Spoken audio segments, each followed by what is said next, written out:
আসসালামু আলাইকুম। কেমন আছেন সবাই? তো আজকের ভিডিওতে আলোচনা করব কসোভোর ভিসা আপডেট নিয়ে। কসোভো নিয়ে আপনারা অনেকেই অনেক ধরনের প্রশ্ন করতেছেন, অনেকে অনেক কোয়েশ্চেন করতেছেন। আপনারা অনেকেই বলতেছেন যে, "ভাই এখন কসোভোর ভিসা হচ্ছে না কেন?" আপনারা অনেকে আছেন ৪ মাস, ৫ মাস, ৬ মাস, ৭ মাস ধরে ওয়েট করতেছেন কিন্তু এখনো কোনো ভিসা পাচ্ছেন না, কোনো ফলাফল পাচ্ছেন না। আপনারা অ্যাপয়েন্টমেন্ট ডেট পাচ্ছেন না। দেখেন কসোভোর ভিসা প্রসেসিং এর সকল কার্যক্রম কিন্তু একটা দীর্ঘ সময় ধরে বন্ধ ছিল, সম্পূর্ণ বন্ধ ছিল। কসোভোর অনলাইন করা অ্যাপয়েন্টমেন্ট ডেট সকল কার্যক্রমই সম্পূর্ণ বন্ধ ছিল। তবে বর্তমানে কিন্তু কসোভোর ভিসা প্রসেসিং এর সকল কার্যক্রম চালু হয়েছে। বর্তমানে কসোভোর ভিসা আপনারা অনেকেই পেয়েছেন। দেখেন জানুয়ারি মাসে কসোভোতে অনেকগুলো ফ্লাইট হয়েছে, অনেকেই ভিসা পেয়েছে। এরপর থেকে এই পর্যন্ত বিভিন্ন ধাপে, ধাপে কসোভোর বিভিন্ন কার্যক্রম বন্ধ ছিল। বিভিন্ন সমস্যার কারণে কিন্তু কসোভোর ভিসা প্রসেসিং এর বিভিন্ন কার্যক্রম বিভিন্ন সময় বন্ধ ছিল। যে কারণে আপনারা অনেকেই হয়রানির শিকার হয়েছেন। আপনারা অনেকে আছেন মেক্সিমাম মানুষেরই ৬ মাস ৭ মাস সময়ের বেশি হয়ে গেছে কিন্তু আপনারা এখনো ভিসা পাচ্ছেন না। এখনো আপনারা কোনো ফলাফল পাচ্ছেন না। দেখেন বর্তমানে কসোভোর ভিসা দেওয়া শুরু হয়েছে এবং সকল কার্যক্রম চালু হয়েছে। আপনারা যে অবস্থানে আছেন, যেভাবে প্রসেসিং করতেছেন এখন থেকে কিন্তু আপনারা আবার পুনরায় কসোভোর ভিসা প্রসেসিং করতে পারবেন এবং আশা করা যায় যদি আপনারা সঠিক মাধ্যমে ভিসা প্রসেসিং করেন অল্প সময়ের ভিতরেই কসোভোর ভিসা পেয়ে যাবেন। যেহেতু কসোভোর ভিসার জন্য আপনাদের যেহেতু অন্যান্য দেশের মতো কসোভোর ভিসার জন্য আপনাদের ইন্ডিয়া যাওয়া লাগে না। আপনারা বাংলাদেশ থেকে সম্পূর্ণ প্রসেসিং করতে পারেন। যেহেতু বাংলাদেশে কসোভোর এম্বাসি আছে, এক্ষেত্রে যদি আপনারা একটু সচেতন থাকেন, যদি আপনাদের ডকুমেন্ট গুলো সঠিক থাকে এবং আপনারা যদি ভালো একটা এজেন্সির মাধ্যমে প্রসেসিং করেন, এক্ষেত্রে আপনারা অল্প সময়ের ভিতর এবং খুব সহজেই ভিসা পেয়ে যাবেন আশা করা যায়। দেখেন আপনারা অনেকে আছেন পারমিট পেয়েছেন, অনেকে আছেন অ্যাপয়েন্টমেন্ট ডেটের জন্য আবেদন করেছেন অথবা অ্যাপয়েন্টমেন্ট ডেট পেয়েছেন, অনেকে আছেন এম্বাসি ফি দিয়েছেন। এছাড়াও আপনারা অনেকে আছেন যারা নতুনভাবে কসোভোর ভিসার জন্য ফাইল জমা দিয়েছেন বা আবেদন করেছেন। দেখেন আপনাদের সবাইকে আমি একটা কথাই বলতে চাই, ইউরোপের ভিসা এতটা সহজ না যে আপনি আবেদন করলে ভিসা পেয়ে যাবেন। সেটা সেনজেন হোক নন সেনজেন হোক, দেখেন ইউরোপের ভিসা সবাই পেতে চায়, সবাই কিন্তু আবেদন করে বাট সবাই কিন্তু ভিসা পায় না। ইউরোপের ভিসার জন্য আপনাদের অবশ্যই ওয়েট করতে হবে, অনেক সময় দেওয়া লাগবে, এখানে আপনার অনেক সময় ওয়েস্ট করা লাগবে, সেটা সেনজেন হোক নন সেনজেন হোক। দেখেন আপনারা অনেকে আছেন ৬ মাস ৭ মাস ধরে একটা পারমিট পেয়েছেন বাট এরপরে আপনারা আর প্রসেসিং করতে পারেন নাই। অনেকে আছেন অ্যাপয়েন্টমেন্ট ডেট পেয়েছেন অথবা আপনারা অনেকে আছেন অনলাইন করে রেখেছেন কিন্তু এরপরে আপনারা আর প্রসেসিং করতে পারেন নাই।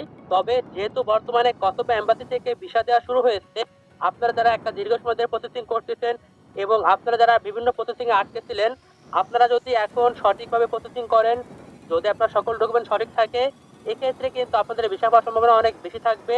বিশেষ করে আপনারা যারা নতুন করে আবেদন করবেন কসোভোর ভিসার জন্য, আপনাদের থেকে আগে যারা আবেদন করেছিলেন, যারা দীর্ঘ সময় ধরে প্রসেসিং করতেছেন, আপনারা কিন্তু আগে ভিসা পাবেন। দেখেন কসোভোর ভিসার কার্যক্রম যখন স্টপ হয়ে গেছিল, আপনারা অনেকে অনেক কথা বলেছিলেন যে হয়তো আর কখনোই কসোভোর ভিসা হবে না বা অ্যাভেলেবেল ভিসা কসোভো এম্বাসি থেকে দেওয়া হবে না। দেখেন অল্প সময়ের ব্যবধানে কিন্তু আবার কসোভোর ভিসার কার্যক্রম চালু হয়েছে। এখন কিন্তু আশা করা যায় অ্যাভেলেবেল ভিসা পাবেন আপনারা যদি আপনারা সঠিকভাবে সঠিক এজেন্সির মাধ্যমে প্রসেসিং করেন, যদি আপনার সকল ডকুমেন্ট সঠিক থাকে। যেহেতু এম্বাসি বাংলাদেশে আছে, আপনারা যদি একটু সচেতন হন আশা করা যায় আপনারা অবশ্যই কসোভোর ভিসা পাবেন। দেখেন কসোভোর ভিসা যখন নতুন চালু হয় তখন আপনারা যারা আবেদন করেছিলেন ম্যাক্সিমাম মানুষই কিন্তু কসোভোর ভিসা পেয়েছিলেন। এরপরে যখন দেখা গেল কসোভোর ভিসা রেশিও ভালো এবং কসোভোতে আবেদন করলে ভিসা হচ্ছে, তখন অল্প সময়ের ব্যবধানে কিন্তু কসোভোর ভিসা প্রসেসিং এর কার্যক্রম এক পর্যায়ে স্থগিত হয়ে গেল। কারণ যে পরিমাণে কসোভো এম্বাসি ফাইল নিতে পারবে বা যে পরিমাণে তারা ভিসা দিতে পারবে তার থেকেও কয়েক গুণ বেশি ফাইল জমা হওয়ার কারণে কিন্তু পর্যায়ক্রমে কসোভোর কার্যক্রম এক প্রকার স্থগিত হয়ে যায়। মাত্র ২-১ মাসের ব্যবধানে কসোভোতে অ্যাভেলেবেল ফাইল রিজেক্ট হওয়া শুরু হয়, কসোভোর ভিসা প্রসেসিং এর কার্যক্রম এক পর্যায়ে একদম ডাউন হয়ে যায় এবং ভিসা রেশিও কমে যায়। এরকম কিন্তু বিভিন্ন সমস্যা দেখা দেয়, কারণ রোমানিয়ার মতো অতিরিক্ত ফাইল জমা হওয়ার কারণে কিন্তু এই পর্যন্ত কসোভো এম্বাসি বিভিন্ন পর্যায়ে বিভিন্ন ধাপে ধাপে তাদের কার্যক্রম স্থগিত রেখেছিল। সর্বমোট কথা হচ্ছে আপনারা যারা ইউরোপের ভিসা প্রসেসিং করবেন সেটা সেনজেন হোক নন সেনজেন হোক, প্রথমত আপনারা সঠিক একটা এজেন্সির মাধ্যমে ভালো একটা এজেন্সির মাধ্যমে প্রসেসিং করবেন, যাতে করে আপনাদের সময় নষ্ট হোক টাকা পয়সা নষ্ট হোক, যাতে করে অন্তত আপনারা ভিসাটা পান। এরকম অনেক এজেন্সি আছে যে আপনারা ফাইল জমা দিয়েছেন, এরপরে ভিসা প্রসেসিং এর কার্যক্রম স্থগিত হয়ে গেছে বা বন্ধ হয়ে গেছে।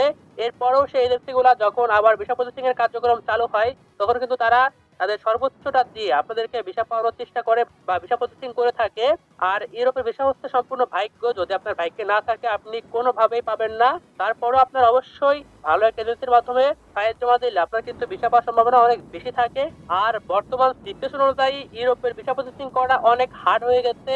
অনেক সময় লাগতেছে, এখানে অতিরিক্ত সময় লাগতেছে। সাধারণত নন সিটিজেন দেশের ভিসা হতে সময় লাগে সর্বোচ্চ ৩ থেকে ৪ মাসের মতো, এর থেকে বেশি সময় লাগে না। কিন্তু বর্তমান সিচুয়েশন অনুযায়ী আপনাদের মিনিমাম ৬ থেকে ৭ মাস সময় লাগবে। যাদের কপাল ভালো তারা হয়তো ৩-৪ মাসের ভিতরেই ভিসা পেয়ে যাবে, বাট ম্যাক্সিমামই ৬ থেকে ৭ মাস সময় লাগবে একটা নন সিটিজেন দেশের ভিসা প্রসেসিং করতে। আর আপনারা যারা বলতেছেন যে ভাই আমার ৬ মাস ৭ মাস হয়ে গেছে কিন্তু আমি এখনো ভিসা পাচ্ছি না, আমি এখনো ভিসা পাচ্ছি না কেন? দেখেন, আপনারা যে এজেন্সির মাধ্যমে প্রসেসিং করতেছেন, যদি আপনার এত সময় লেগে থাকে আপনি অবশ্যই আপনার এজেন্সিকে জিজ্ঞেস করবেন যে আসলে আমার এত সময় কেন লাগতেছে, আমি এখনো ভিসা পাচ্ছি না কেন, বা আমার প্রসেসিং গুলো আটকে আছে কেন।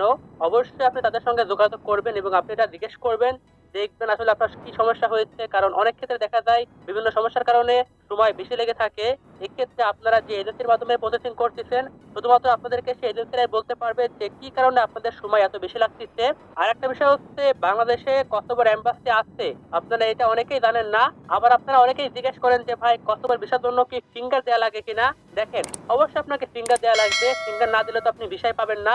কতবার ভিসার জন্য আপনাকে অবশ্যই ফিঙ্গার দেওয়াই লাগবে এবং আপনাকে এম্বাসি ফেস করে এম্বাসিতে যেয়ে তারপরে আপনাকে ফিঙ্গার দেওয়া লাগবে।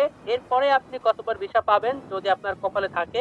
আর বাংলাদেশে এম্বাসি হওয়ার কারণে যদি এখন থেকে কতবার এম্বাসি আবার রেগুলার ভিসা দেওয়া শুরু করে, যদি কোনো কারণে এম্বাসি স্থগিত না হয় বা এম্বাসি কার্যক্রম স্থগিত না থাকে, আশা করা যায় আপনারা অন্যান্য দেশের তুলনায়, বিশেষ করে Serbia, Montenegro, north Macedonia, Albania এসব নন সেনজেন দেশের তুলনায় আপনারা কসোভোর ভিসা অল্প সময়ের ভিতর পাবেন।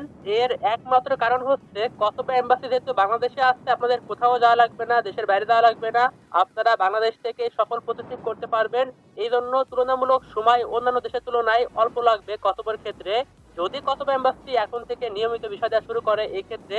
আর দীর্ঘ সময় ধরে যেহেতু কসোভো এম্বাসি এক পর্যায়ে বন্ধ ছিল, কসোভোতে কিন্তু আপনার কনস্ট্রাকশন সেক্টরে অ্যাভেলেবেল কর্মী সংকট, কসোভোতে প্রচুর কর্মী প্রয়োজন, বিশেষ করে কনস্ট্রাকশন সেক্টরে।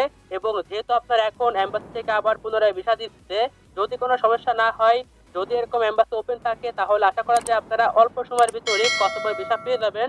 তো আশা করি আপনারা আজকের ভিডিওর সকল ইনফরমেশন গুলো বুঝতে পেরেছেন। যদি আপনারা কোনো বিষয় বুঝতে না পারেন অথবা যদি আপনাদের কারো কোনো বিষয় জানার থাকে, সেক্ষেত্রে আপনারা অবশ্যই কমেন্ট করবেন।